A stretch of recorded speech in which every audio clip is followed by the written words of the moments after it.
អារម្មណ៍ពេលបាយពេលជួបគ្មានទឹកភ្នែកតែពេលបាយទឹកភ្នែកជ្រាបចេញស្នេហ៍មិនទាន់ដល់ទីគេក៏ឈប់ស្រឡាញ់ឲ្យបេះដូងខ្ញុំវិញដោយគ្មានសោកស្ដាយបងខំខាត់តែហួសពេលទៅហើយមានតែគិតមិនដោយឲ្យអូនបែកចេញពីកាយទើបភ្នែកអាឡ័យគេវិញគ្មានសោកស្ដាយបែរដងគេខ្លាយខ្លាយពេលនេះឃើញច្បាស់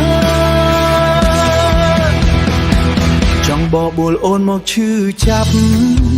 ទើបដឹងថាវាលំបាកប៉ុណ្ណាអូនទៅមិនរកអាឡ័យទើបមិនដឹងថាបងឈឺចាប់ខ្លាំងខឹងនឹងចិត្តចេះស្មោះខ្លួនឯងចេះរេ